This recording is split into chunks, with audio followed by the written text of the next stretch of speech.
¿no? Una pregunta inevitable por la que tenemos que empezar es, aunque parece ser obvia, pero lastimosamente creo que no siempre hemos entendido bien, ¿qué es lo que entendemos por historia? Lo que nos han enseñado en nuestra formación primaria, secundaria, inclusive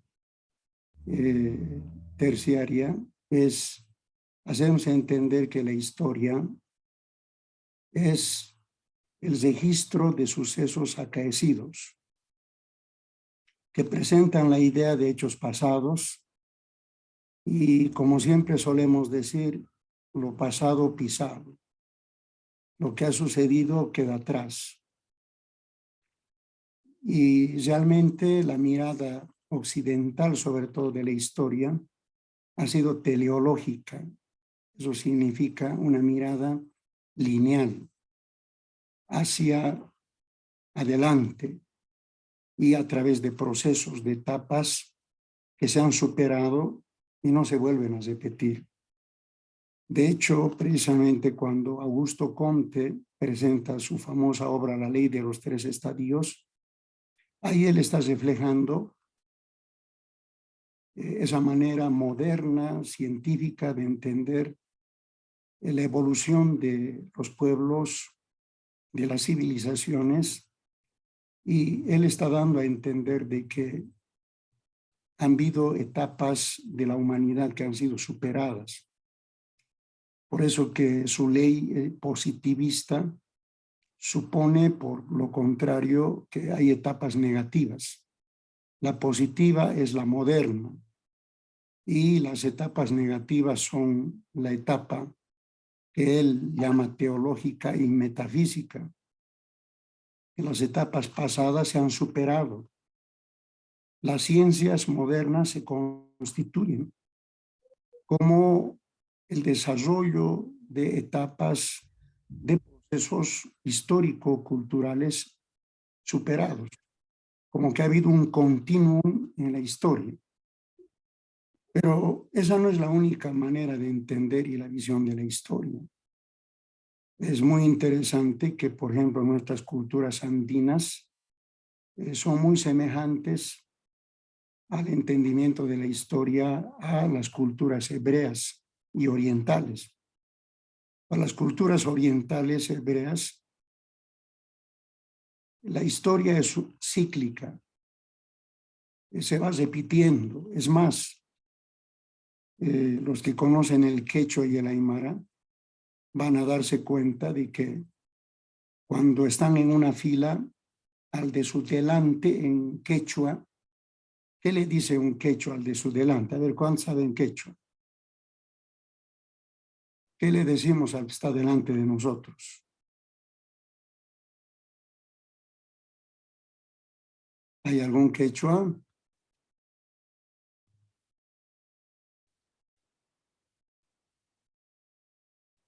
¿Me están escuchando? Sí, Licen, disculpe, ¿en qué situación que le dijéramos? No le capto muy bien. En una fila, cuando estamos haciendo una colita, una fila, ¿qué le dices al de tu delante? Se le dice ñaupaipi. Y eso, la tradición literal es mi pasado. Ñaupa es pasado. ¿Y qué le dice el quechua al de su detrás? Jepaipi. Y la traducción literal es mi futuro. ¿Eso qué significa? Que para el mundo andino, su historia está delante de él. Él vive a la luz de su pasado. Que el mundo oriental, que los hebreos, los judíos, viven a la luz de su pasado, pero empujados por el futuro. Entonces es una visión cíclica de la historia. La historia es circular. La luz reflexionando nuestro pasado, ¿no? En ese sentido me gusta más, perdón, hay un micrófono abierto que no nos está dejando escuchar. Aproximadamente, a ver, desde el 90. Hola, hay un micrófono abierto. Gracias. Yo estaba diciendo, a la luz de esa comprensión, me gusta más entender la historia no como hechos acaecidos,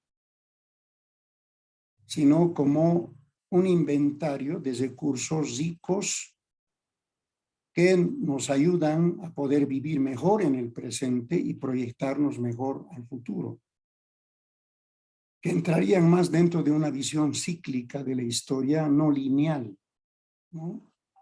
Como que lo que ha pasado ha sido dejado, abandonado, olvidado, que no tiene incidencia.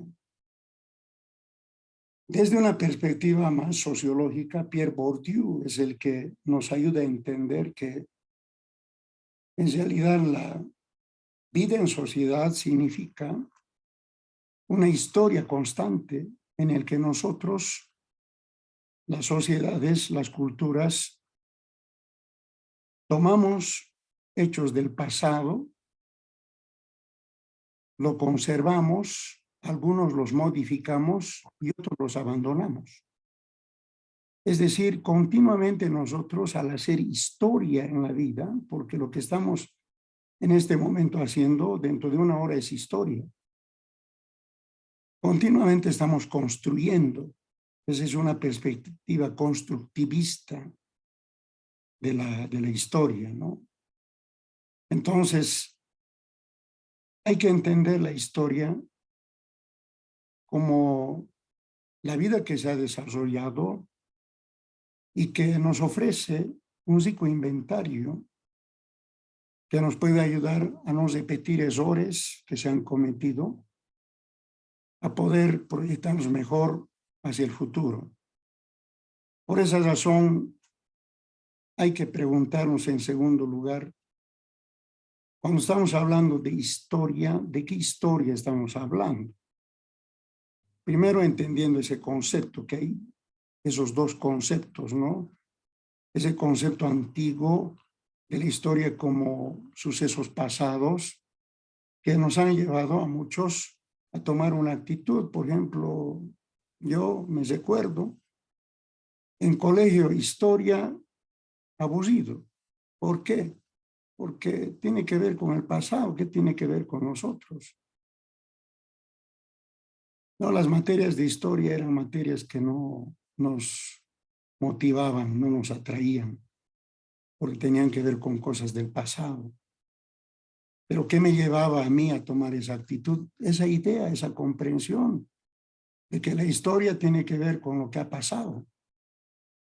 Pero es otra cosa cuando yo entiendo la historia como un inventario de sucesos, de hechos que son valiosos para mi presente y que me ayudan a proyectarme mejor hacia el futuro.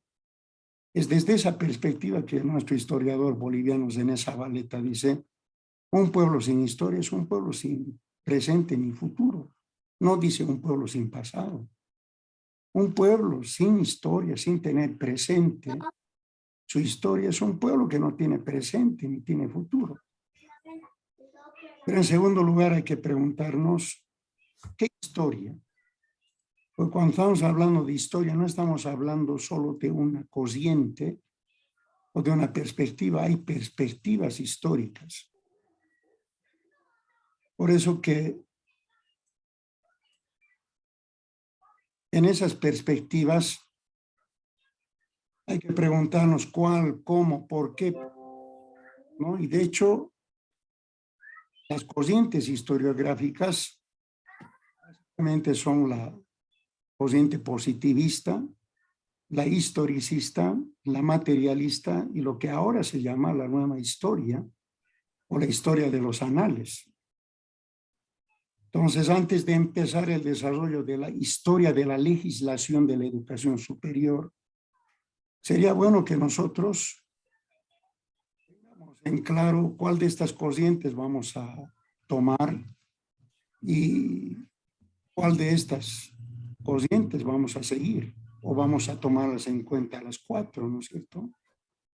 La primera corriente con la cual las ciencias modernas empiezan es lo que ya les decía, el positivismo, ¿no? Que tiene como su mayor misa la objetividad de los hechos, en el sentido de que hay que encontrar leyes en la historia. Ha sido esa la tendencia que empieza con las ciencias naturales y las ciencias sociales a través del físismo quieren seguir lo mismo, ¿no? Que también dentro del mundo social existen leyes. Por eso que Augusto Comte, que es el fundador de la sociología, va a decir que hay dos leyes que hacen funcionar el mundo social: la ley de la estática y la dinámica. Entonces, en la historia lo mismo, hay que encontrar leyes que hacen funcionar la historia, ¿no? Por otro lado, desde una perspectiva positivista, se trataba de encontrar los hechos y acumular estos hechos, hacer un encadenamiento de estos hechos, más o menos siguiendo el principio de que hay un continuum en los hechos y que cualquier cosa que esté fuera de lo que ha sido una evolución de estos hechos está fuera de lo que es científico dentro de la historia. Es por esa razón que ahora con la arqueología se empieza monumentos que por el carbono 14 son datados, por decir, hace 15.000, 30.000 años, simplemente no encajan y son ocultados. Por ejemplo, cuando en este momento se está desenterrando la pirámide de Calasasaya en Tiahuanacu, o lo que es Tiahuanacu como tal, no encaja dentro de la cronología y dentro de los parámetros de la historia positivista, evolucionista, porque se supone que no manejaban tecnologías que podían haber hecho posible ese tipo de construcciones. Entonces hay que datarlo, digamos, a lo más temprano, cuando el carbono 14 dice que esos monumentos ya estaban ahí presentes cuando el imperio inca estaba.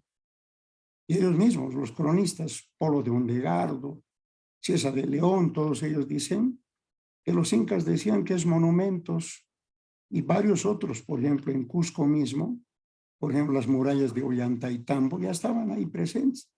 Es decir, que fueron culturas precolombinas, culturas mucho más desarrolladas, que habían levantado esos monumentos que son impresionantes. Las pirámides de Egipto, es decir, cómo pudieron con la tecnología que tenían, es decir, a plan de herramientas de cobre o plan de herramientas inclusive de plata, cómo podían haber hecho posible esos semejantes monumentos. O no encajan. ¿Y todo por qué? Porque hay ese principio, ¿no? De que se han marcado parámetros de evolución de la humanidad y que lo que no encaja, digamos, simplemente es desechado.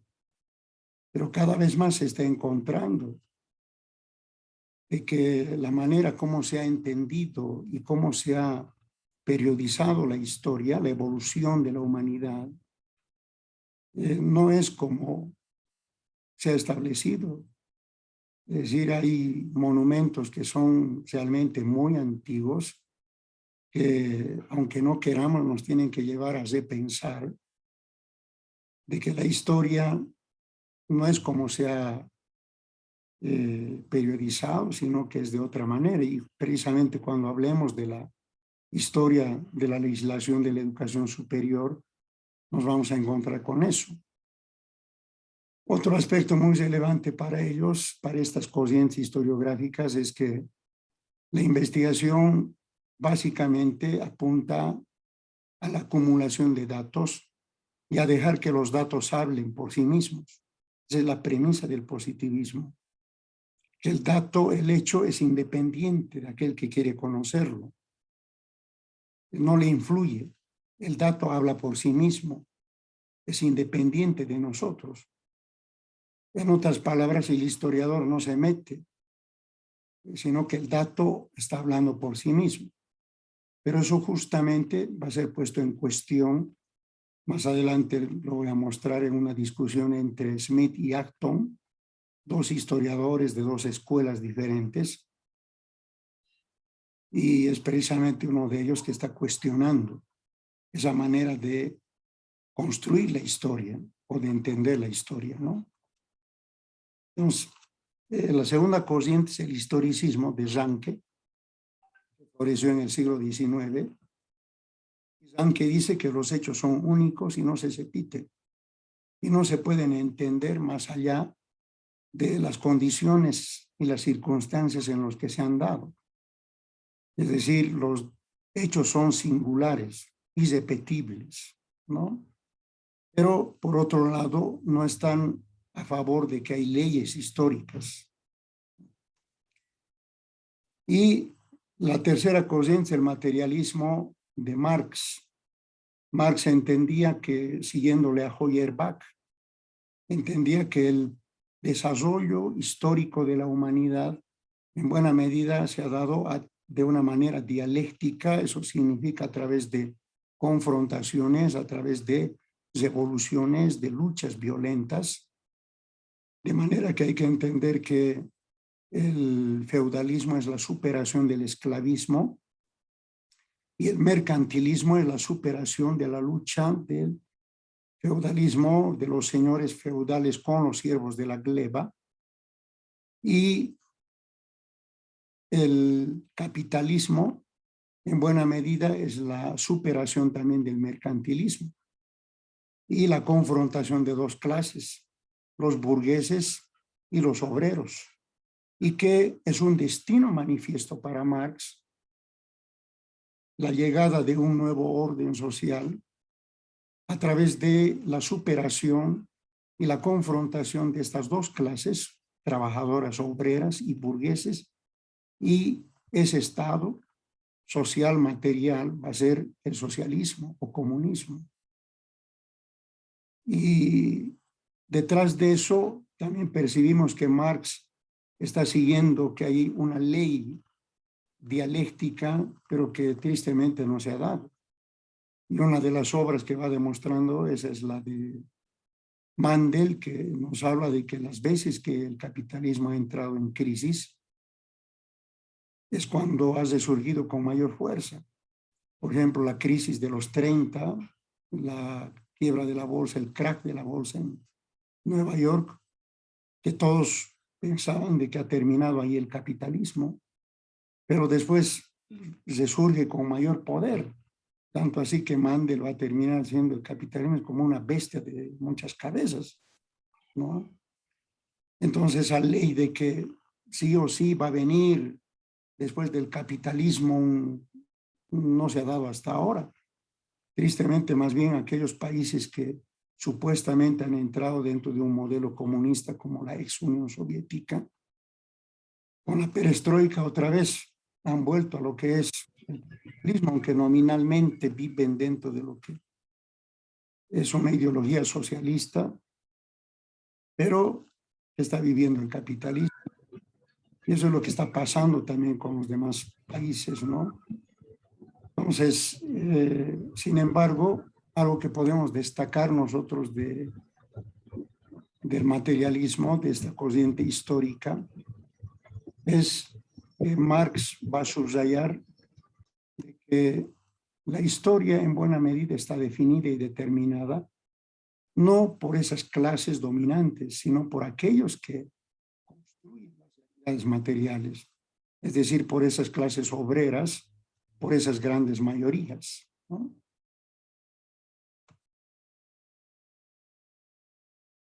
Entonces, eso es un hecho importante, de tal manera que nos lleva a pensar que en la historia Hay que superar esa visión institucionalista en la que muchas historias se insertan, destacando solamente a las clases privilegiadas como los protagonistas de los hechos históricos, y se pierden, desaparecen los verdaderos participantes de esos hechos, ¿no? Ese es el caso, por ejemplo, en las historias clásicas de la historia de la independencia en nuestro país. Quienes aparecen, los criollos y alguna vez los mestizos, pero los que fueron carne de cañón y los que fueron protagonistas de las guerras de la independencia son los indígenas y desaparecen. Entonces, desde la visión de Marx, la historia está realizada en buena medida por estas clases obreras y se deberían tomar en cuenta.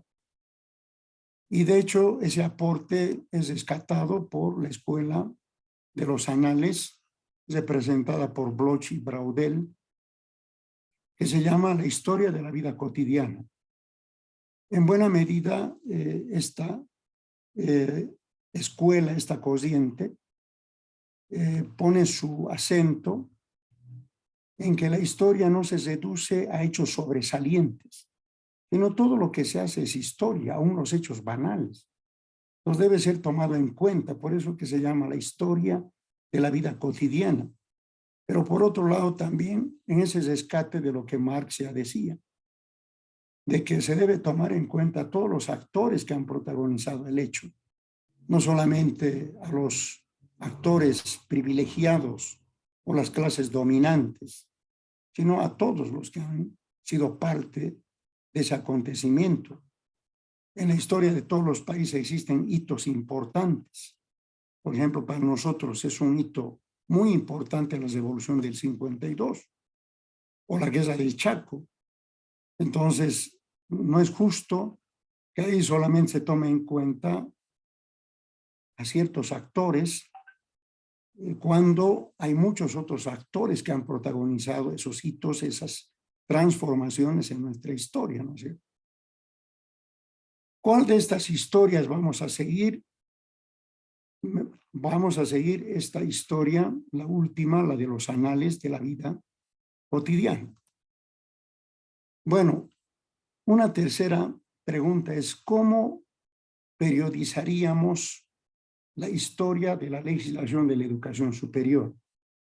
Una periodización clásica hace empezar, que es la ortodoxa, hace empezar la historia de la educación superior en la Edad Media. Siempre esa ha sido la idea que hemos tenido. ¿Dónde empiezan las universidades? ¿Cuál es el epicentro de las universidades? ¿Dónde empieza la cuna de la civilización? Europa. De manera que hay un eurocentrismo de la civilización, como que la civilización y por ende la modernidad y las ciencias han tenido su centro en Europa. Pero si vamos a ser estrictos en un registro histórico, además tomando en cuenta a todos los actores que han sido parte de la evolución, del desarrollo de la civilización humana, entonces hay que hacer otra periodización. ¿Y cuál es esa periodización que yo propongo? Es esta, ¿no? Hay que empezar la historia de la legislación de la educación superior en el mundo antiguo oriental asiático.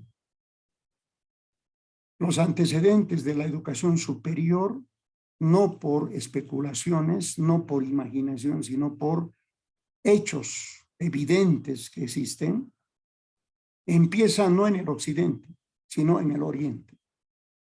¿Cuál es la cuna de la humanidad, de la civilización humana y por ende, dónde encontramos registros de educación superior? Y cuando hablamos de educación superior estamos hablando de una educación profesionalizante en el oriente. Los del occidente, que clásicamente hemos entendido que son los griegos, han ido a beber la cultura, la civilización en el oriente. no son pioneros. Han ido a tomar más bien el saber, el conocimiento, las leyes de la educación en el Oriente. Son herederos, no son originarios. Eso es lo primero que hay que desmontar de nuestro conocimiento, de que la educación superior y por ende el desarrollo de cultura, de conocimiento, de civilización y de tecnología no empieza en el Occidente. Y quiero remarcar eso porque tristemente en los trabajos veo todavía que hacen empezarla en el Occidente. No, empiezan en el Oriente, en un mundo antiguo que va más allá del segundo milenio.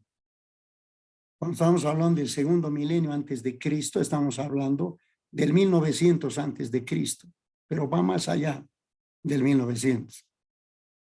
Luego, un segundo, por supuesto, es la educación en la Edad Media, ¿no? Que empieza a partir del 315, 316, cuando el Imperio Romano está dividido en el Imperio Romano de Oriente y Occidente, en realidad con Teodosio, ¿no? Y el tercer momento es la educación en el Renacimiento, que es siempre visto por los historiadores como un despertar, como que se han dormido en la Edad Media, que es visto también como la Edad Oscura, y que hay un despertar en la cultura, por ende, en la educación, en el Renacimiento. Y no podemos ir a la modernidad sin antes ver también la educación en la colonia, porque coincide precisamente con este periodo del Renacimiento, cuando empieza un gran boom de los descubrimientos, más bien yo diría de conquistas, gracias al descubrimiento del astrolabio, la brújula, de otros mundos desconocidos, pero que por ignorancia para muchos son confundidos con el Oriente, con India y con China y Japón, ¿no es cierto? Como es el caso de nuestro continente. Y luego recién venimos a la modernidad y la posmodernidad. Entonces, cronológicamente hablando, cuando estamos hablando de los antecedentes de la historia de la legislación de la educación superior, estamos hablando del cuarto milenio antes de Cristo, es decir, del 3000, y seguramente incluso con los nuevos descubrimientos arqueológicos, cada vez más, aunque no se quiera admitir, los mismos arqueólogos y arqueólogos realmente de renombre, es decir, docentes de universidades prestigiosas en el mundo, están llegando a la conclusión de que ha habido civilizaciones. Ha habido una civilización antes de nosotros muy adelantada y cuyos vestigios no podemos explicar ahora. Pero claramente se puede ver que ha sido una civilización muy adelantada con una aplicación de una tecnología que nosotros no acabamos de entenderlo, ¿no? Así que no somos la primera civilización, cada vez más hay un convencimiento de eso en la arqueología y la historia. Bueno, continuando entonces, vamos a empezar con este primer periodo, que es el periodo del mundo antiguo. Y vamos entonces a decir que en relación a este mundo antiguo, existen escenarios principales. ¿Cuáles son esos escenarios principales? Son Babilonia, Egipto, China, India y las culturas prehistóricas. Pero ¿cuáles la cuna de la humanidad es Mesopotamia, Babilonia. Los griegos fueron los que le pusieron ese nombre Mesopotamia, que significa un lugar entre dos ríos, el Tigris, ¿no es cierto?, y el Éufrates. La segunda superpotencia, la segunda civilización grande es Egipto. Una tercera civilización grande es India, antigua. Y una cuarta civilización es China, Japón. Y una que podemos igualarla junto con Mesopotamia y que no es nada menor que Egipto, son las culturas precolombinas. Culturas de las pirámides, una civilización de las pirámides, ¿no? Que ahora se está descubriendo que no solamente están inclusive en América Latina, Egipto, sino que también están en Europa, se han encontrado pirámides en Asia, en China, en Japón, en Bosnia. Ha habido una civilización de pirámides. Vamos a empezar con Mesopotamia. ¿Cuáles son las evidencias contundentes de que hay un inicio de educación superior, de una educación profesionalizante en el Oriente? Son las tablillas que se han desenterrado por la arqueología. Por ejemplo, tablillas como las tablillas de Mari, de Ebla, de Rab Samra, Ugarit, y sobre todo las bibliotecas de Asurbanipal que han sido descubiertas. ¿Qué es lo que se ha encontrado en estas bibliotecas y en estas tablillas?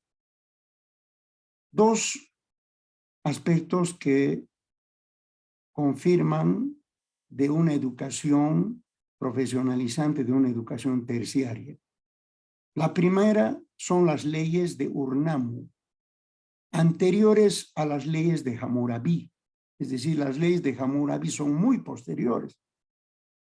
Las leyes de Urnamo se remontan al cuarto milenio, al 3800. ¿Qué dicen estas leyes? Y se repiten en las leyes de Lipidistar. ¿Qué dicen estas leyes?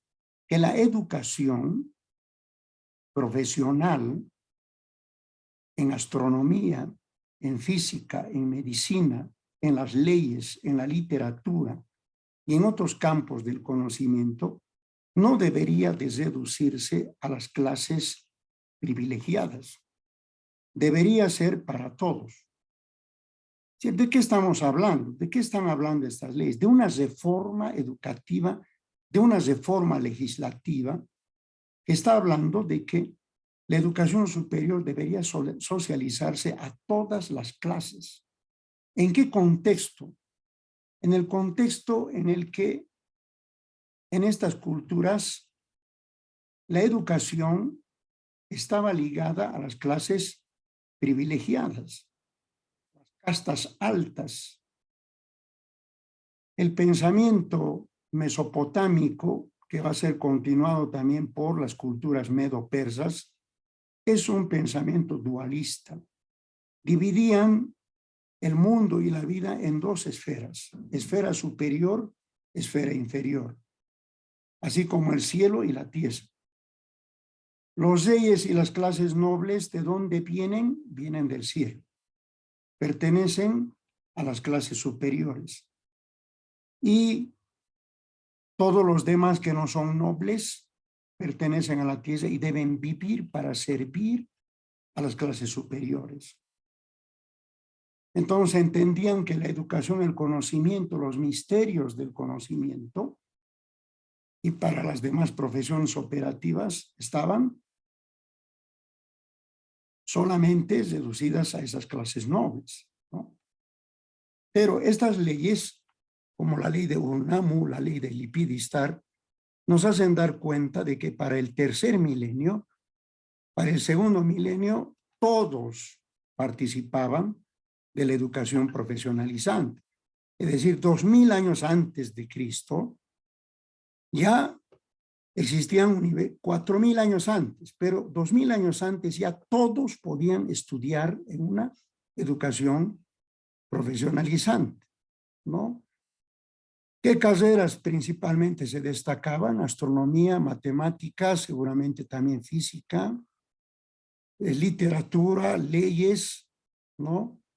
Pero la magia, la adivinación, de alguna manera también empañaban e impedían un desarrollo más científico, como que no había todavía una separación de las ciencias de lo que también es la magia y la adivinación. Y hay que subrayar un poco ahí que probablemente algunos conocimientos que no se entendían eran interpretados como mágicos, ¿no? Que no eran explicados racionalmente, eran comprendidos como mágicos. El segundo escenario de los antecedentes de la educación superior es Egipto, famosamente conocido por las grandes pirámides, ¿no? Como la de Kefren, Miquerinos, la pirámide de Tebas, y así como la pirámide eran sus clases sociales. Empezaban de lo más angosto y se ensanchaban en las bases. Quienes estaban en el pico, en la cumbre, estaba el faraón y la clase sacerdotal y los militares, los guerreros. El faraón era considerado como un dios, era el Horus visible, era divinizado, y para muchos arqueólogos esas pirámides eran ataúdes para estos dioses, ¿no? Que había que hacer cosas así tan monumentales y tremendas porque no eran simples hombres, sino que eran dioses. Luego estaba la clase media, que eran los escribas y funcionarios, que también eran letrados, pero luego las clases en las bases, campesinas, artesanos, comerciantes, pero sobre todo esclavos, eran clases iletradas, ¿no? ¿Qué educación recibían? ¿Qué carreras? Según los papiros que se han encontrado, los papiros nos hablan de que en buena medida la educación se daba en campos como la astronomía, la medicina, también las leyes, la literatura, y otros, la física sobre todo, la aritmética, la geometría, que un recurso didáctico era el azote, la memorización. No nos debe extrañar a nosotros, porque no hace mucho, todavía yo soy de la década de los 80, y nos entraba todavía con gazote. Y yo le agradezco, porque yo me acuerdo que como todo niño, nosotros perdimos, yo soy de los centros mineros, al papá, estamos así como una zampoña, 12 hijos, el vecino tenía 18, habían 25, algunos dicen que era porque no había tele, que tenía muchos hijos, pero éramos muchos, así que el control de la mamá que quedó, y yo me estaba descuidando. Yo le agradezco a ese profesor Quintanilla que salga adelante, tronco adelante, doble, y ahí delante de todos. Y bueno, fue el santo remedio. Desde ahí hay que reaccionar, hay que ponerse las pilas y hay que estudiar. Cosa que ahora dan grito al cielo, se desgasan las vestiduras. Yo creo que va a ser una época que no va a volver, una época en la que estábamos acostumbrados a que si uno no ponía atención, bueno, ahí está la disciplina, ¿no?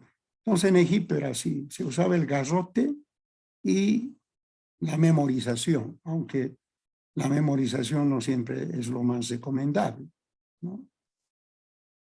El tercer epicentro es India, de la civilización.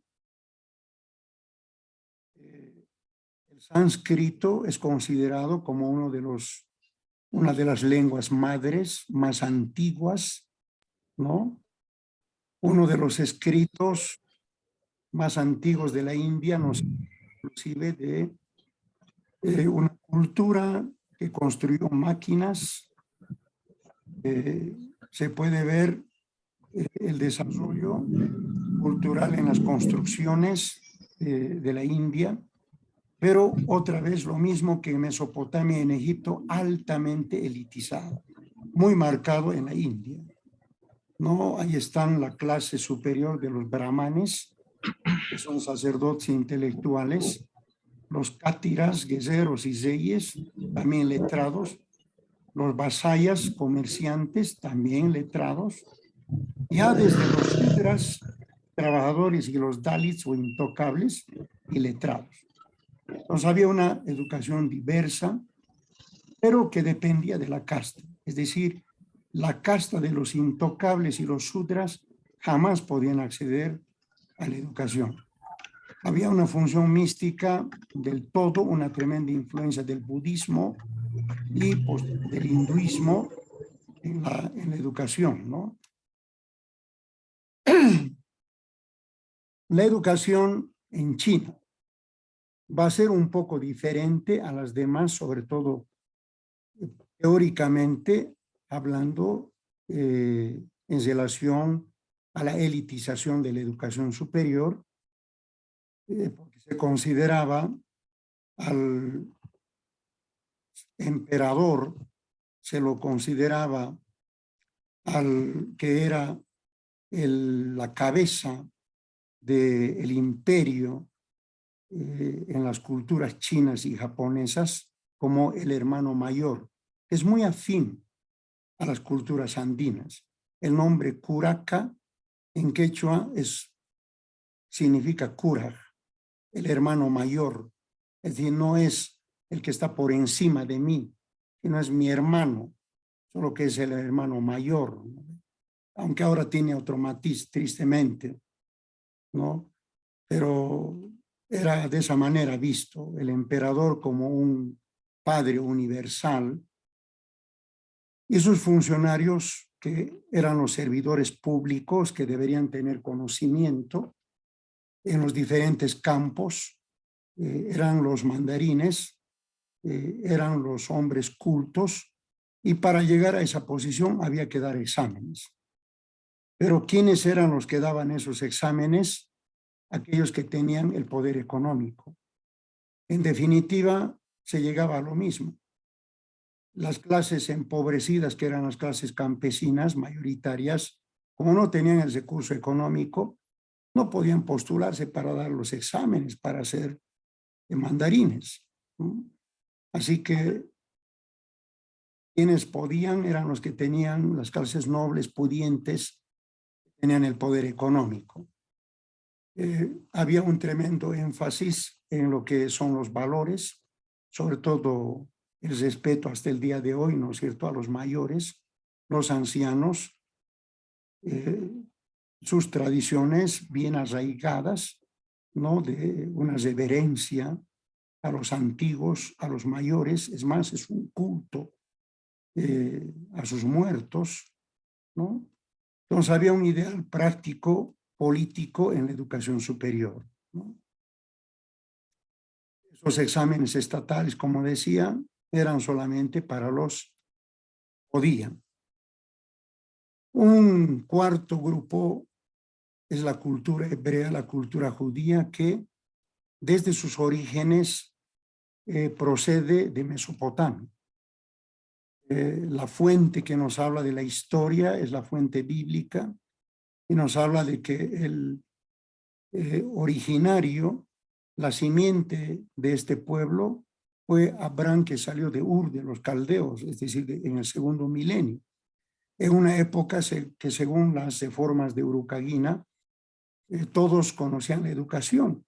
Y con razón encontramos en las historias bíblicas de que cuando José es vendido por sus hermanos y llevado a Egipto, es tomado por un capitán y asciende rápidamente, en buena medida porque sabe escribir, leer, además hacer planos.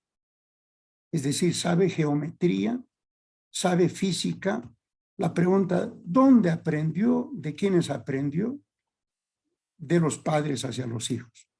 La educación para los judíos era un mandato divino. Deuteronomio capítulo 6, que es llamado el Shema, nos habla precisamente de que para ellos es una obligación de traspasar las leyes, los mandamientos a los hijos, para que ellos puedan aprenderlo. Por eso dice, escríbelo en los postes, en tus puertas, enséñales, muéstrales, modela delante de ellos, pero no solamente las leyes relacionadas a su manera de vivir, también a su mundo religioso, sino también a todo lo que tiene que ver con la vida cotidiana y por ende con los diferentes saberes que tienen que ver la aritmética, que tienen que ver con lo que es la construcción, la geometría, la física, de padres a hijos. Ahora, esto cambió cuando el 722 los asirios llevan cautivos a una gran parte de los judíos, pues se habían dividido en el norte y en el sur, y el 587 Babilonia lleva cautivo a las dos últimas tribus hacia Babilonia, y estando en el cautiverio se van a desarrollar escuelas de aprendizaje, y es ahí donde ellos van a tener un mayor interés, sobre todo en el cumplimiento de los mandamientos y las leyes, de la enseñanza de las leyes, ¿no es cierto? Entonces van a empezar ahí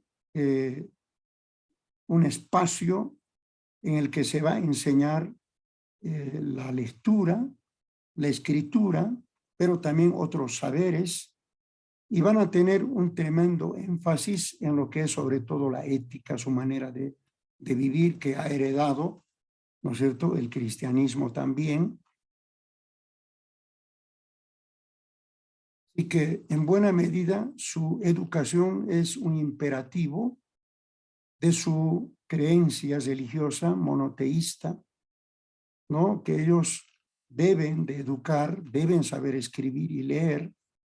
Y hasta el día de hoy, Israel, siendo un país de gente que retornó, se ha constituido en una gran potencia. En este momento, Israel es una potencia mundial, inventora de varias tecnologías, ¿no? Y nos ha superado a nosotros que tenemos mayores recursos, inclusive teniendo satélites en el espacio, y habiendo inventado, no solamente aportado con tecnologías de lo que son el mundo de la electrónica, sino también con tecnologías médicas, y sobre todo lo que les ha hecho famosos, han convertido en un vergel ese desierto gracias a su tecnología de lo que es el cultivo, ¿no? Bien, venimos a las culturas precolombinas.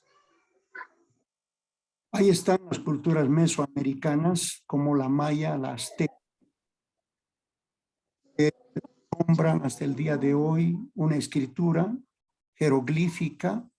No es que no tenían escritura, tenían su escritura, que por supuesto el español, como no entendía cómo era diferente, no quería reconocer, no es más. Vinieron con la instrucción desde España de execrar, es decir, de acabar con todo aquello que pudiera indicar de que eran superiores a ellos, ¿no? Y ahí tenemos las culturas incas, están las murallas de Sacsayhuamán, de Ollantaytambo, tremendas moles de piedra donde no se puede meter una aguja, un pelo, piedra entre piedra, sin argamasa, sin cemento, y que han permanecido a través del embate de terremotos, de todo hasta ahora. ¿A qué edad cronológica pertenecen? ¿Cuánta antigüedad tienen? ¿Quiénes son los que lo han construido? Pero por otro lado también el desarrollo, sobre todo en el Incario, dentro de lo que es la medicina, cirugías altamente delicadas del cerebro, como la trepanación de los cráneos. Aquí en Cochabamba, en el Museo de la universidad, está el cráneo de Baudín con 7 trepanaciones. Se dieron el lujo de operar a ese paciente sacando su hueso en forma de rombo, cuadradito, triángulo, estrella, y sobrevivió a todas esas cirugías ese paciente.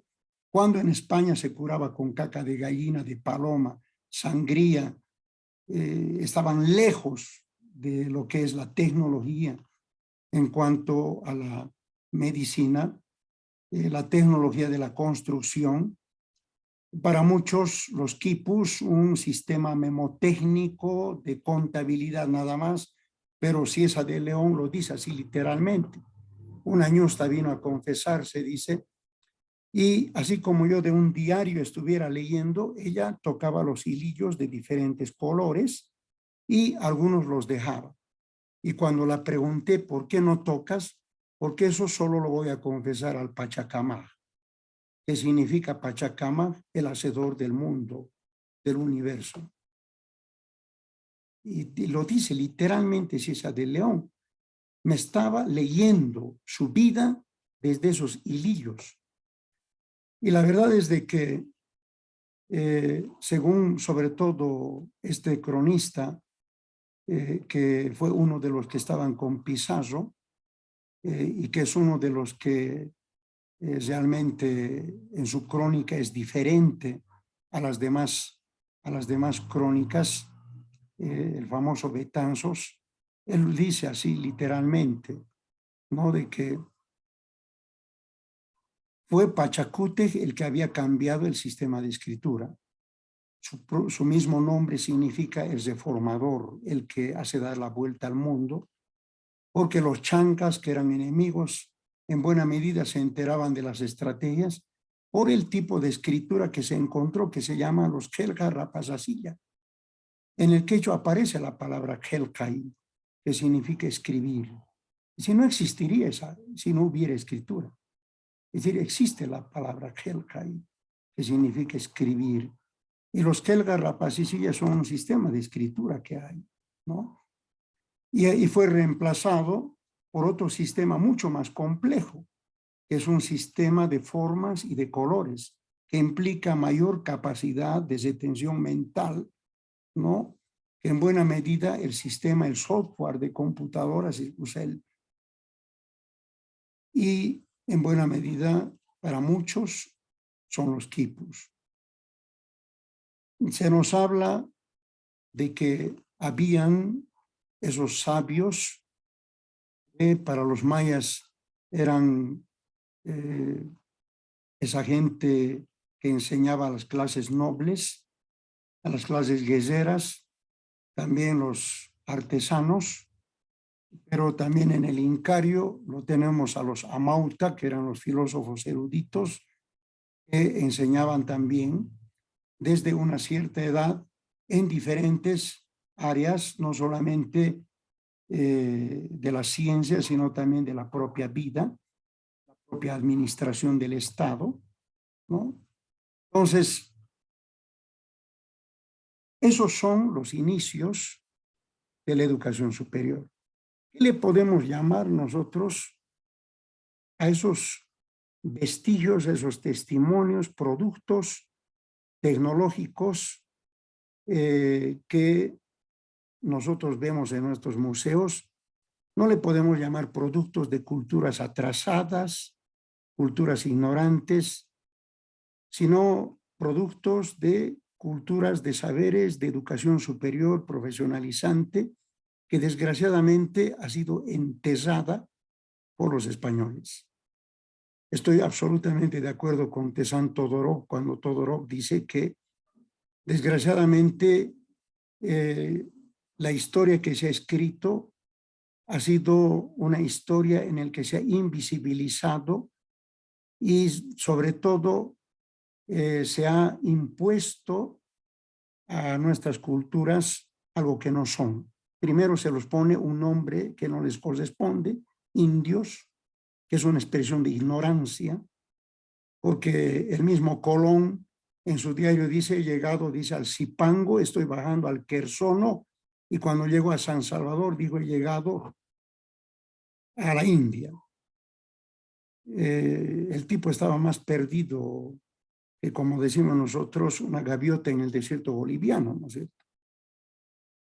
Entonces es una expresión de mucha ignorancia haber pensado que ha llegado a la India y habernos llamado indios.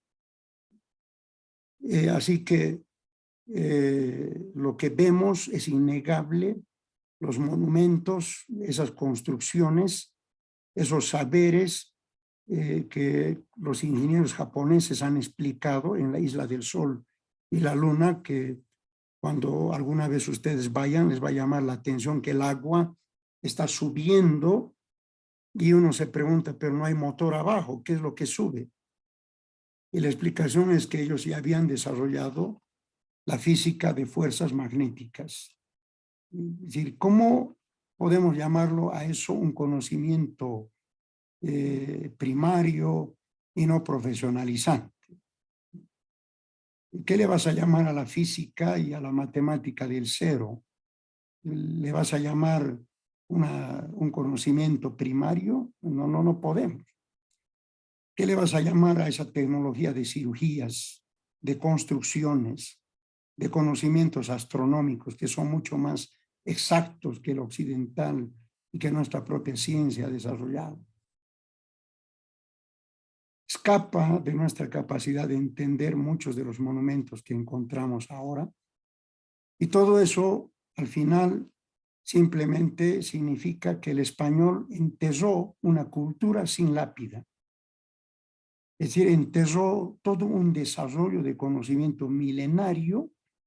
La mayor riqueza que nos han robado no es el oro, no es la plata, como Galeano dice, ¿no es cierto?, sino es un conocimiento milenario que enterraron. Es decir, quemaron bibliotecas de equipos enteros, quemaron toda evidencia de un desarrollo tecnológico-cultural superior, que nos lleva a la síntesis de que hubo una educación superior, no solamente que empezó en Mesopotamia, Egipto, India, China, sino también precolombina. Bien, yendo ya a lo que es el mundo occidental, que bebe del conocimiento de la formación de las culturas orientales, como Mesopotamia, Egipto, India, China. Vamos a las universidades más antiguas, que también están en el oriente, no en el occidente. Una de ellas, que es la Universidad de la Situona, que es una universidad árabe, que fue parte de lo que es el Hégira árabe, que no solamente fue una expansión militar, sino una expansión cultural, que está ligada al 737, o llamada también la Universidad de Madersa de Situona. Es considerada como una de las más antiguas, ¿no? Se puede identificar ahí, por ejemplo, al pionero de la historia, Hassan Hosni Abdelhajeb. Por otro lado, también se puede destacar ahí a Obeid Allah como los precursores de la ciencia, inclusive a Sidi Ali Benz como el teólogo malaquita, a Ibn Arafa como el precursor de la sociología, a Ibn Khaldun, su hermano, como el precursor de la historia, pero no es reconocida desde la perspectiva occidental como universidades, pero eran centros profesionalizantes que ofrecían carreras de medicina, carrera de historia, carrera de sociología, carreras de literatura. Entonces, por lo menos la UNESCO los considera como las universidades más antiguas, pero entre ellas también la Universidad de Al-Qoraine del 877 es reconocida por el Guinness y por la UNESCO como una de las universidades más antiguas, pero desde una perspectiva de las universidades occidentales, recién se lo ubica en el siglo XIII. Pero es una escuela también árabe y está en el Oriente, que es una de las universidades más antiguas. Entonces, ¿qué carreras se daban y qué formación primaria, secundaria y terciaria? Los hospitales famosos que se han encontrado en estas universidades, tanto en Alejandría, pero también en Arabia, son una de las más famosas, a donde han ido algunos de los occidentales a aprender, ¿no es cierto? Y han llevado también, y esas famosas bibliotecas, sobre todo, las de Alejandría, famosas de Egipto, ¿no? Y la enseñanza hacia el occidente. En el occidente, ¿cuáles son las universidades en el orden? La primera recién empieza en el occidente en 1088, que es la de Bologna. La de París empieza en 1170. La de Oxford, que es una ciudad ahora, la ciudad universitaria, el 1096.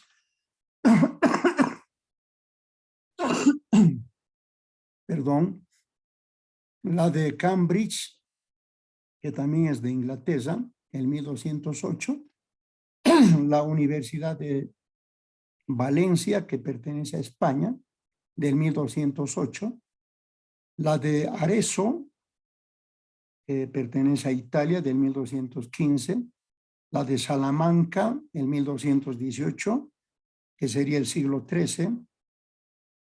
La Universidad de Padua, de Italia, del 1222.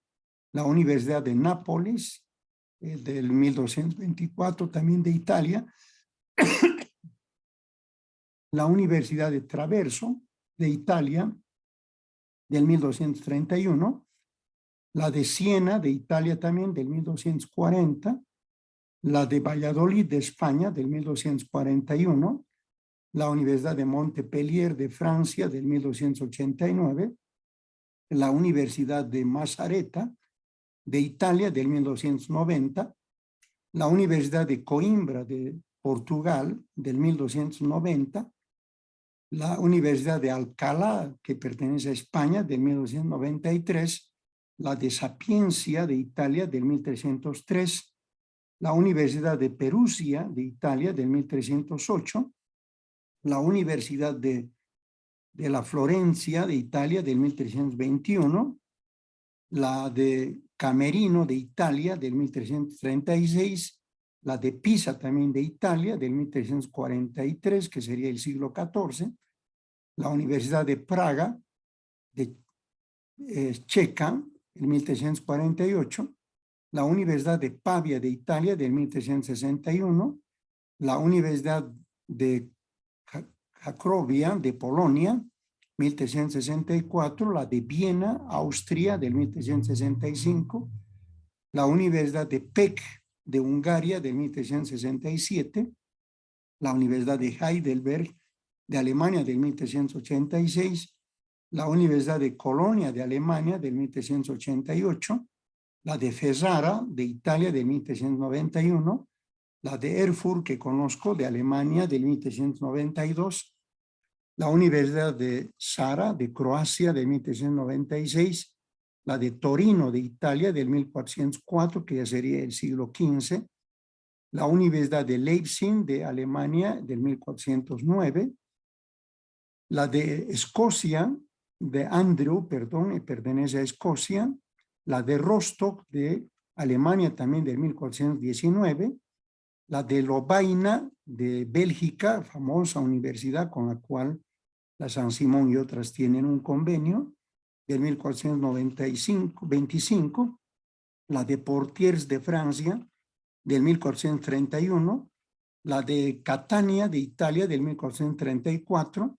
La de Glasgow, de Escocia, del 1450. La de Barcelona, de España, del 1450.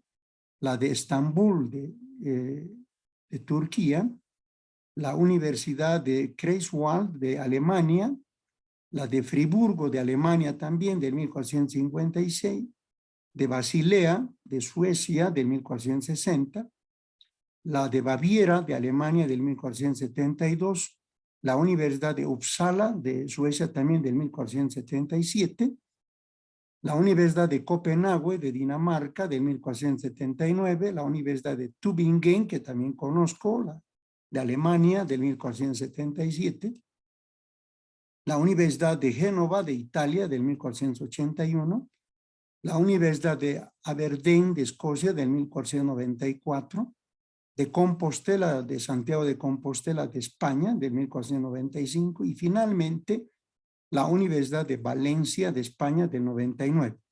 De todas estas hay 10 que son las más antiguas. ¿Cuáles son esas 10? 3 son que pertenecen las más antiguas al Oriente. Primero la de Al-Quraim, que pertenece al Oriente. La de Al-Azhar University, que pertenece al Oriente. La de Nizamia pertenece al Oriente. Recién, en cuarto lugar, una universidad del Occidente, que es la de Bologna. En quinto lugar, la Universidad de París. En sexto lugar está la Universidad de Oxford, que conozco también esa universidad, la ciudad universitaria. En séptimo lugar está la Universidad de Montpellier. En octavo lugar, la Universidad de Cambridge, de Inglaterra. En noveno lugar, la Universidad de Salamanca, que está en España. Y en décimo lugar, la Universidad de Padua, que está en Italia. Esas son las universidades más antiguas. Repito, 3, las más antiguas son orientales, sin tomar en cuenta ese antecedente de universidades que vienen desde el cuarto milenio, ¿no es cierto? La educación superior en la Edad Media. ¿Cómo era la educación superior y por ende la legislación de la educación en la Edad Media? La primera universidad que hemos visto en el occidente en la Edad Media es la Universidad de Bologna, en el siglo XI, famosa sobre todo por sus escuelas jurídicas, no solamente jurídicas, sino también teología, astronomía y literatura. ¿Cómo era la universidad medieval?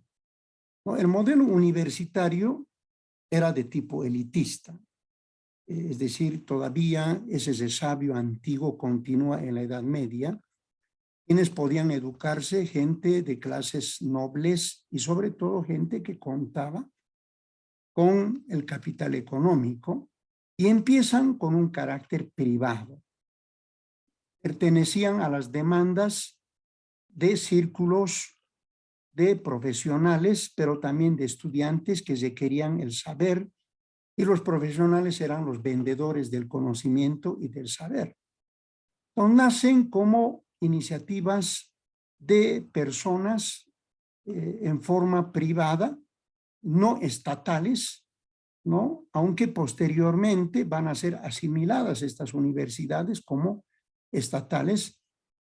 Fueron pasando de universidades escolarium, es decir, por iniciativa de estudiantes, a universidades magistorum, es decir, del interés de docentes, que van a conformar cooperativas llamadas guildas y que van a ofertar su saber, su conocimiento a las personas interesadas, ¿no?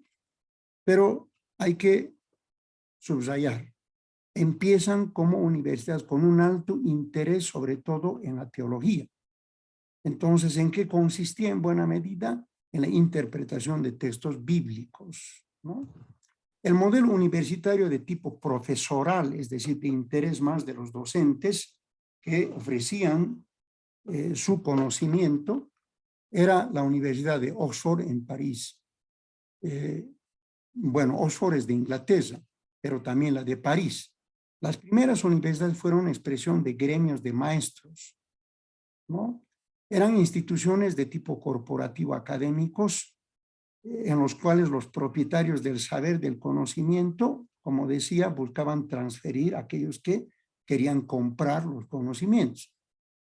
El modelo fue muy útil sobre todo para la Compañía de Jesús, porque la iglesia en la Edad Media, que todavía es el poder, es el brazo derecho del emperador, quienes dirigían el mundo y la vida eran el Estado y la iglesia, el trono y la cruz. Era el papa y el emperador. De manera que el interés era expandir a lo largo de todo el imperio el cristianismo, la famosa cristiandad, y que para ello una estrategia era la educación superior, ¿no? Entonces, nace con una iniciativa de la iglesia en la Edad Media, siendo que el mayor poder es la iglesia, y hubieron momentos en el que había un dominio de la iglesia sobre el Estado. A ese periodo se le llamó el periodo erastiano, en el que el Papa Inocente IV, sobre todo, hizo temblar a los emperadores, es decir, al Estado, ¿no es cierto? Un ejemplo es Enrique VIII, que estuvo ahí 4 días en plena nieve queriendo pedir el perdón del Papa porque la excomunión era terrible. Entonces, el mayor interés de la educación en la Edad Media era la teología, esa visión de expansión de la cristiandad, ¿no? En Salamanca, la Universidad de Bolonia se organizó a partir de corporaciones de estudiantes, a diferencia de la de París y la de Oxford. Inclusive, en estas universidades era el rector un estudiante, ¿no? Los que manejaban la universidad y las normas, es decir, la legislación, eran los estudiantes, porque los interesados del saber, del conocimiento profesionalizante eran estudiantes. En cambio, en Oxford y en París eran los profesores, ¿no? Con la consolidación de los poderes, tanto de los estados como la iglesia y las órdenes religiosas, las universidades van a perder su tradicional autonomía para transformarse en estructuras del poder. Pregunto, ¿cuándo sucede este proceso de constitución de los países en Europa en estados independientes separados? ¿Cuál es un hito importante para eso? Es la Reforma. Es a partir de la Reforma, porque el primer país que se separa y rompe con la cristiandad y por ende con la Iglesia Católica es Alemania, que se convierte en protestante luterano. Luego lo hace Inglaterra con el anglicanismo, luego lo hacen los demás países de la Europa del Este, y quedan muy pocos países católicos como España, como Italia. La gran mayoría de los países en Europa, después sobre todo del Tratado de Westfalia del 1635, quedan entonces establecidos con la orientación del desarrollo teórico de Maquiavelo, de Rousseau y de otros, ¿no es cierto?, de estados independientes. Y por ende, las universidades que habían empezado como una iniciativa privada van a pasar a ser parte del Estado, sobre todo en Francia con Napoleón Bonaparte, ¿no? Pero la discusión de Erasmo sobre la libertad de la educación remite al tiempo histórico en el cual se articula una estrecha dependencia y relación entre la universidad y los poderes. La idea de la universidad clásica como una comunidad de docentes y estudiantes dedicados al saber en forma autónoma de los poderes va a ser un modelo que va a ser dejado y va a ser tomado estratégicamente por los poderes estatales, y en ese sentido también va a llegar a constituirse la educación como un instrumento de legitimación de los poderes, ¿no? Entonces, sobre todo en este periodo republicano, las universidades religiosas, que son a la vez modelos de universidades que se instalan en América Latina en el marco de la colonización y la evangelización, van a seguir ese modelo medieval.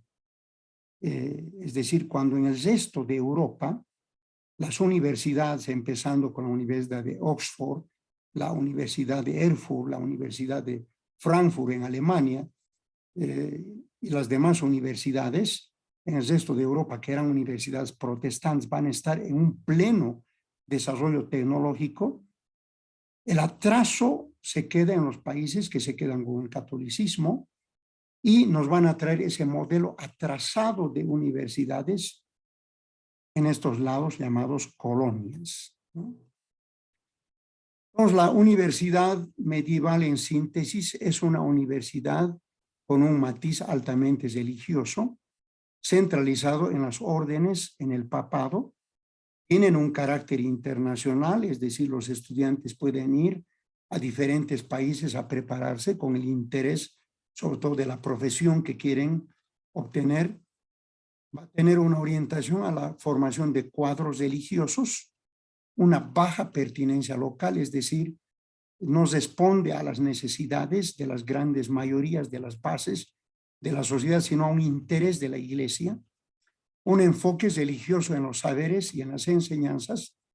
Por eso que uno que entraba a derecho tenía que también saber hebreo, griego, porque un interés de estas universidades en buena medida era lo teológico, no la interpretación de los textos sagrados.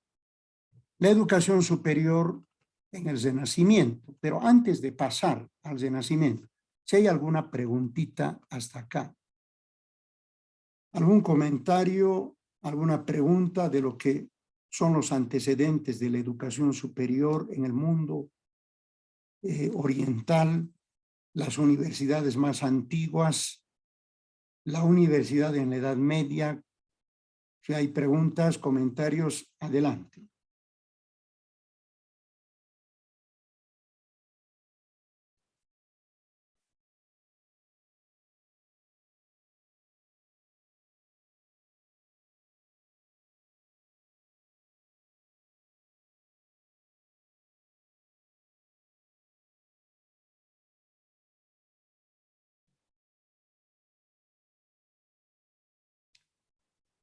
Estoy preguntando si hay dudas, ¿está todo claro?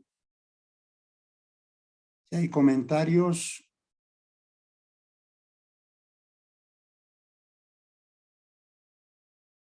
Buenas noches, doctor. Está todo claro. Está muy bien. Buenas noches. Seguimos entonces la educación superior en el Renacimiento.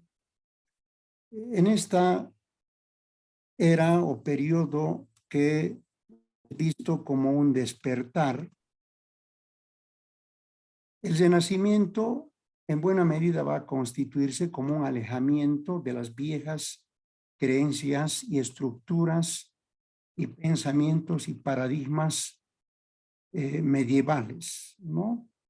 Que eran considerados anquilosados, eran considerados totalmente pasados. Empieza en el siglo XIV una corriente de pensamiento que considera a las ciencias naturales como la ciencia madre, la ciencia objetiva, y una de las primeras universidades que va a entrar dentro de esta corriente de transformación de la educación y en realidad el inicio de las ciencias modernas es la Universidad de Oxford, ¿no? Que se va a convertir en una de las universidades más atractivas, ¿no? Porque va a haber un cambio casi radical, inclusive de las ofertas académicas, de las profesiones que se ofrecen. Es muy importante subrayar que las ciencias modernas y por ende las universidades modernas empiezan entroncadas en las ciencias naturales.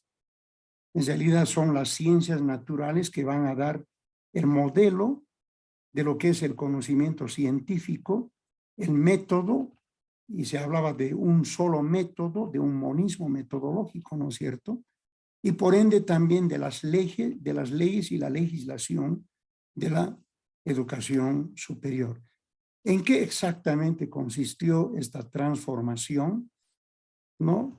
En buena medida va a tener que ver con los espectaculares avances tecnológicos y uno de esos tremendos avances tecnológicos, hay que decirlo, va a ser la primera revolución industrial. va a ser el motor, y le doy toda la razón ahí a Marx, de una división de clases, va a afectar la manera de ver, de entender y de vivir la vida, esta primera revolución industrial, que no solamente tiene un efecto económico, sino efectos sociales, culturales y políticos, ¿no? En el sentido de que esta primera revolución industrial va a significar el cierre de un modo de producción que era el trabajo de la tierra, y va a significar que ahora el centro de la economía es la industria, en buena medida movida por una energía que es la primera revolución industrial, la fuerza del vapor generada por el carbón, la invención de la máquina, de la siderurgia y por ende también de la navegación marítima, de la invención del ferrocarril, que va a significar también el acercamiento y el achicamiento de distancia, la fabricación en serie, cosa que antes era casi impensable, ¿no es cierto? Ahora se podía fabricar en serie, y todo eso es posible en buena medida a partir de esta primera revolución. ¿Y dónde se está dando esta revolución tecnológica? En buena medida en la formación superior, en Oxford. Los nuevos saberes, entonces, a lo largo del siglo XVII, que se van a expresar en lo que se van a llamar las sociedades científicas, como la inglesa, y las academias, como la Real Sociedad Científica, van a ser, digamos, las pioneras, las que van a ser las que detecten el desarrollo de procesos de mutaciones profundas que tienen que ver de manera concreta con desarrollos tecnológicos que se están desarrollando dentro de lo que es la educación superior. Es decir, no son, digamos, hechos externos fuera de lo que es el contexto del conocimiento, sino dentro de lo que es el conocimiento terciario. Se dio la primera revolución industrial. Las nuevas teorías, las nuevas leyes que se van dando desde Descartes, se van dando desde un escenario de una educación superior que se acompaña de una legislación que en buena medida ahora ya no es autónoma, independiente, sino de intereses de los poderes estatales. En buena medida se va a llegar a asimilar la idea de que el desarrollo de un país está ligado al conocimiento y por ende a la universidad, ¿no? La educación superior en la colonia. En la colonia, vamos a hablar de nosotros, éramos colonia de España, Brasil de Portugal. Una de las primeras universidades que se desarrollan no es la de San Marcos. En realidad, la primera universidad debe ser reconocida como la más antigua, es la Universidad de Santo Domingo, que fue fundada en 1538 por Pablo III, pero no con el regio de Carlos I de España, y por esa razón nada más recién va a ser declarada como universidad en 1914. Pero en rigor, la primera universidad es la Universidad de Santo Tomás de Aquino, en Santo Domingo, pero nada más por no contar por este pase regio, es la Universidad de Perú, la de San Marcos, del 1548, la que es considerada como la universidad más antigua y que fue fundada por Fray Tomás de San Martín. Y el interés, lo mismo que en Europa, para los países católicos era la expansión de la cristiandad católica, y por ende los modelos en realidad fue un trasplante de las universidades europeas, de Salamanca, la de Madrid, en el Nuevo Mundo, ¿no? Entonces,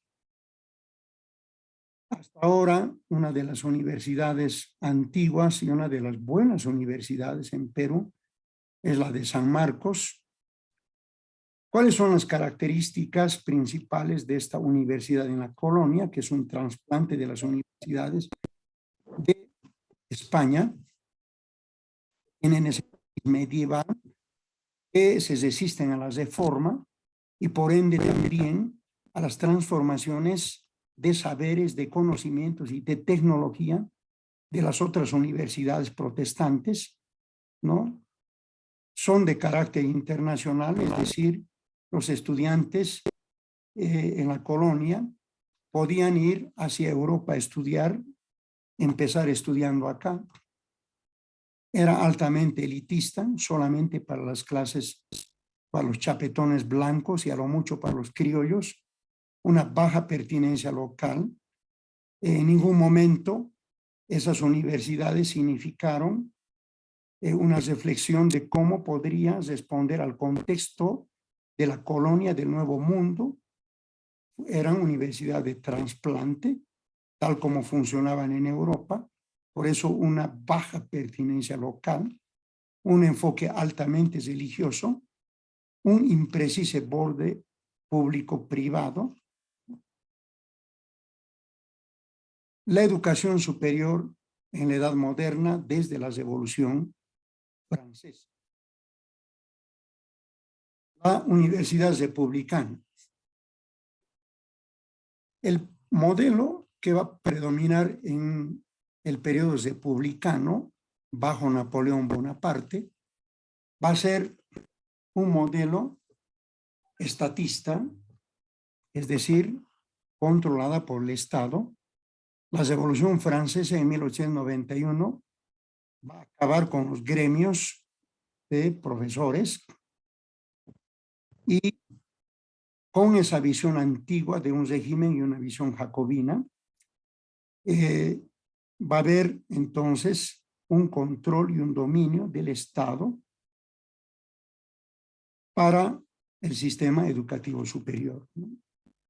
Entonces, ese modelo de las grandes escuelas creadas por Napoleón va a implicar la creación de una élite funcionaria del Estado. Van a ser los antecedentes de lo que es ahora el Ministerio de Educación, ¿no? Que va a funcionar precisamente como una expresión del Estado, de control del Estado, de la educación a los intereses del Estado. Entonces el Estado pasó a tener un cuerpo de funcionarios regulando la educación y al mismo tiempo le dio a las instituciones de educación superior un rol fundamental como creadoras de las élites de funcionarios a cargo de la gestión del Estado. Es decir, ¿cuál es el interés mayor del Estado? De crear operadores que puedan ser serviles a los intereses del Estado. Formar aquellos que van a ser los funcionarios del Estado. Pero también, por otro lado, al desarrollo del país, ¿no? Se organizaron como con elementos del pasado, pero reinterpretados a la luz de las nuevas circunstancias.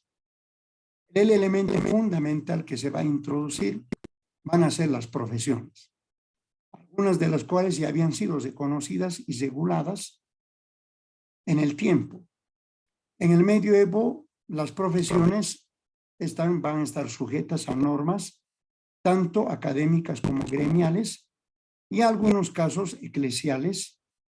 Entonces, las estructuras del medioevo, que eran el trivium, gramática, retórica, dialéctica, y el quadrivium, geometría, aritmética, astronomía y música, eso va a cambiar.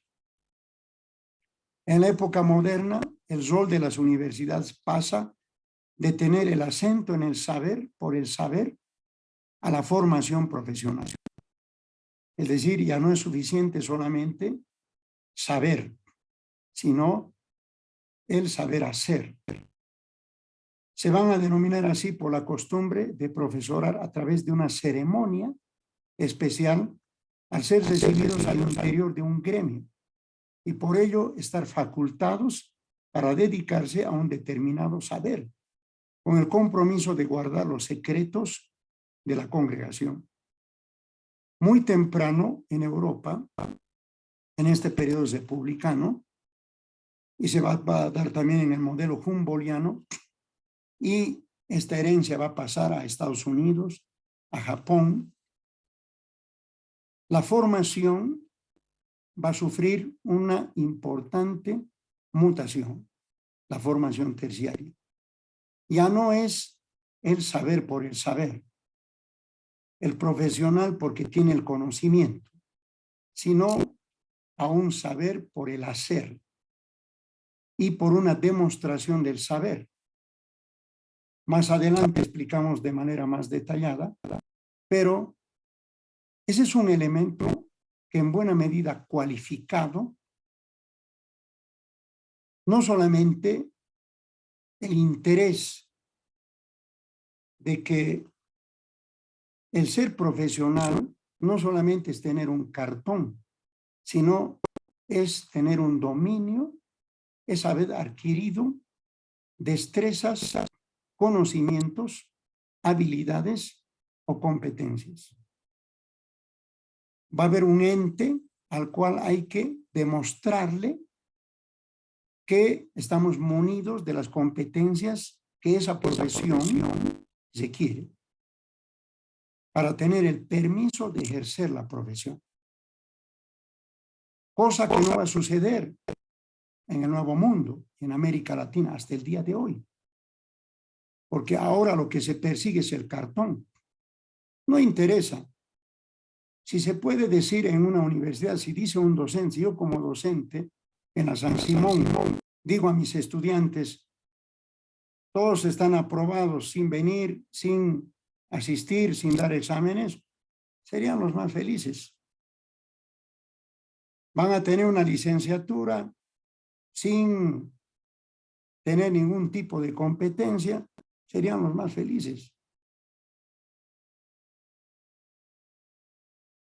En Europa y en los Estados Unidos, cosa que para mí, que doy razón, a Madison y Pipitone, cuando hablan de por qué razón Inglaterra se constituye en la primera potencia mundial y después los Estados Unidos, porque ambos apostaron a las universidades como centros estratégicos de desarrollo tecnológico de punta. ¿Y por qué fue posible eso? Porque en buena medida la meta de la profesionalización no es el cartón, sino el saber por el hacer. Y que va a ser exigido por lo que más adelante vamos a hablar los colegios de profesionales, ¿no? La universidad comenzó a cambiar con la existencia de la revolución científica y la enunciación del método científico.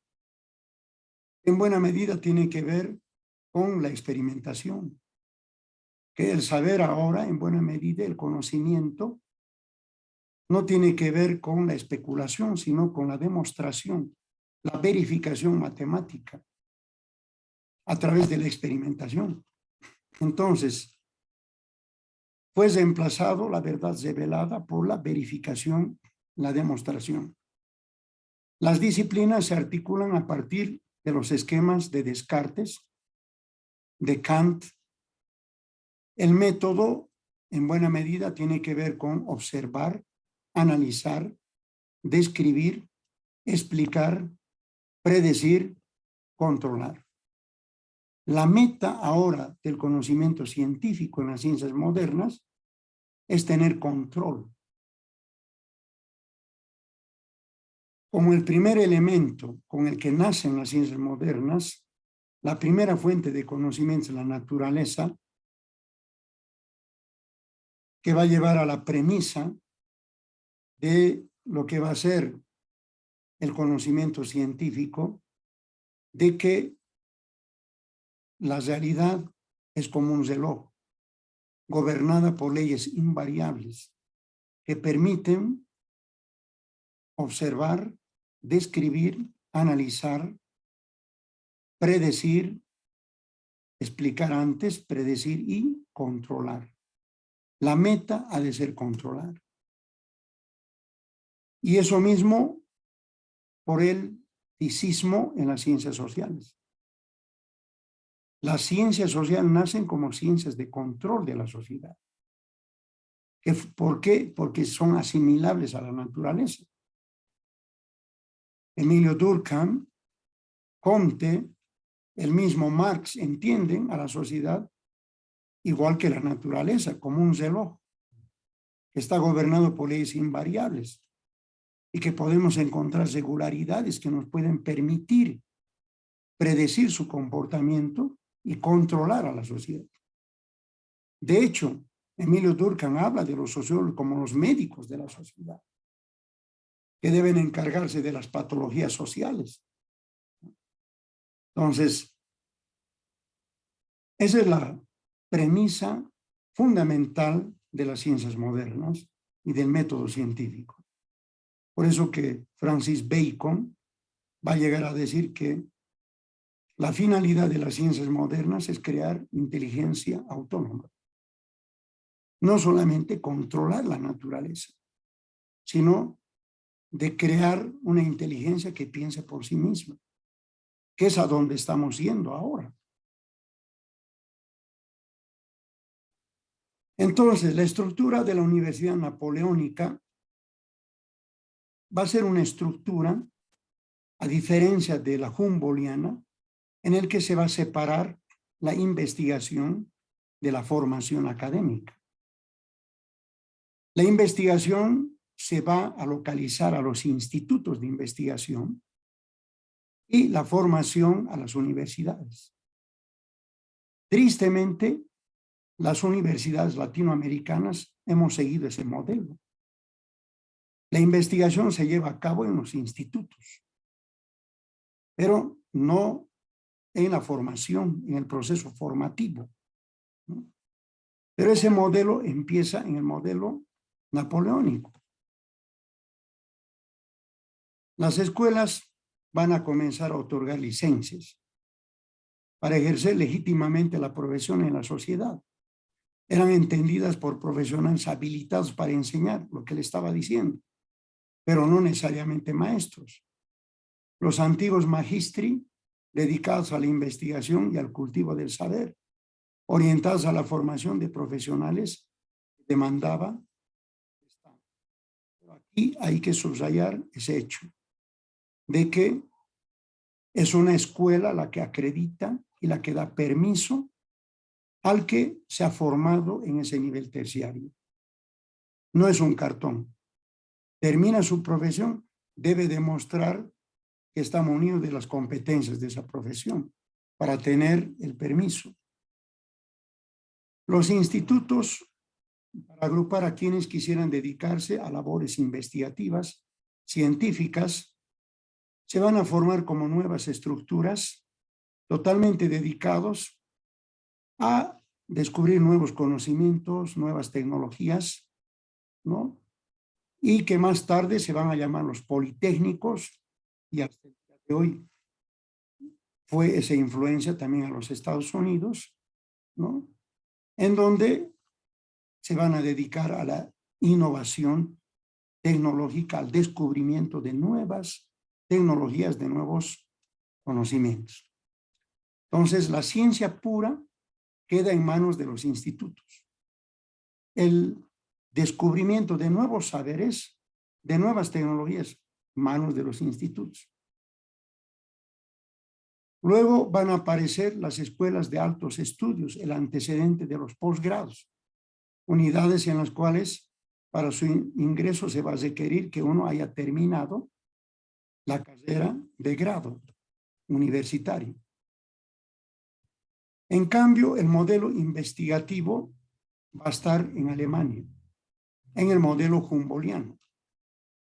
La creación de la Universidad de Berlín va a poner ahí como característica principal que la investigación es parte del proceso formativo. El aula se constituye en un espacio no solamente de reproducción de saberes, sino de descubrimiento de saberes, en un taller de preguntas, de respuestas a dar soluciones a problemas de la realidad, cosa que debería de ser, ¿no es cierto? Y no desarticularlo y reducir a los institutos. ¿Cuándo se investiga en la universidad? Para hacer la tesis, pero no en un proceso formativo. Pero en cambio, en el modelo humboldtiano, es parte del proceso formativo la investigación. No hay separación. Por eso que va a tener como eje las facultades que se van a basar en seminarios como modalidad de aprendizaje, no ese clásico método es magistral, en el que el docente es el que sabe e imparte. No, además que ahora el conocimiento no solamente está en el docente, ahora con la cultura del libro, el conocimiento va a subyacer en el análisis de esos libros, ¿no? En la discusión de esos libros, en ir a partir de esos conocimientos a una búsqueda de nuevos conocimientos, ¿no? Entonces hay cambios interesantes. Ese modelo implica taller, implica reflexión, implica razonamiento, ¿no? A diferencia de un modelo en el que hemos conocido nosotros como ese modelo funcionalista, ¿no es cierto? En el que en el modelo bancario el estudiante recibe y el docente es el que da, es el que deposita, ¿no? El modelo de seminario es un modelo en el que docente y estudiante se involucran en el proceso de encontrar soluciones. Se convierte el aprendizaje en la problematización y la búsqueda de soluciones. Los profesores son expertos, deben estar reunidos por sus disciplinas. Las facultades acogen a los estudiantes a quienes se les impone una currícula. A los profesores se concibe la estructura de departamento definido por la disciplina. Todo profesor ingresa como miembro de un departamento y automáticamente pasa a ser también miembro de la academia correspondiente. La facultad solicita a los departamentos, a los profesores que necesitan para cubrir los requerimientos académicos emanados del currículum. El departamento se nutre de investigaciones que realicen sus miembros. Es lo que sucede hasta ahora. Les dan sus sabáticos, que prácticamente es el tiempo en el que el docente investiga y vuelve con un producto de investigación, cosa que no sucede en las universidades latinoamericanas. Con la aparición del libro, como les decía, cambia la dinámica pedagógica. Inicio del seminario como espacio de análisis de un texto y no lo dictado por el profesor.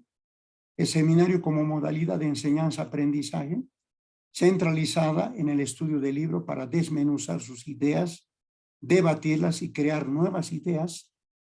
La Universidad de Berlín se articula con la irrupción de la industria cultural del libro y crear tanto una modalidad pedagógica nueva como una forma distinta de concebir la biblioteca y el rol del estudiante. Síntesis del modelo republicano. Tiene un carácter laicizante y focalizado en la razón y en el método científico. La adscripción del Estado como el principal interesado en tener el control de la educación para fines del Estado. Modalidad profesionalizante, francés y alemán, ¿no? El francés es de profesional y el alemán investigativo. Todavía un carácter elitista, expide certificados que permiten el ejercicio profesional pero también la comprobación y la demostración de las escuelas es monopólica, es decir, quienes dan la educación superior solo las universidades, no hay otro ente. Bien, hasta ahí, preguntas, comentarios. ¿Qué tal?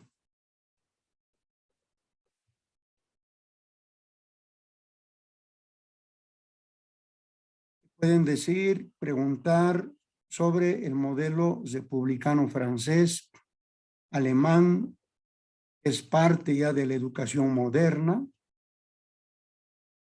en buena medida basada en lo que es el conocimiento científico, el método científico.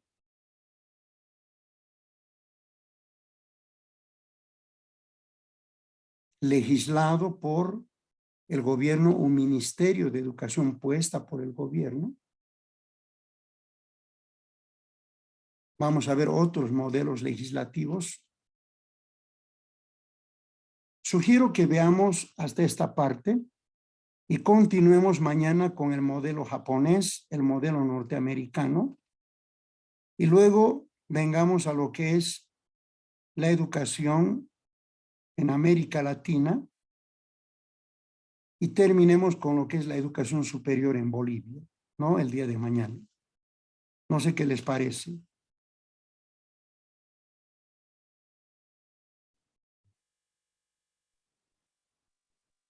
Buenas noches, licenciado. Sí, está bien. Y yo quisiera más bien que tal vez nos pueda pasar, o es que ya está este material en el Moodle para poder también releerlo. Claro Gracias. que sí, claro que sí. Se les va a pasar las diapositivas. ¿Hay algún otro material que nos Está plataforma? está la historia y la legislación de Rodríguez. Hay dos materiales adicionales que están ahí en la plataforma, Muchas gracias, doctor. usado que ya habían leído previamente. Están en la plataforma. Sí, están.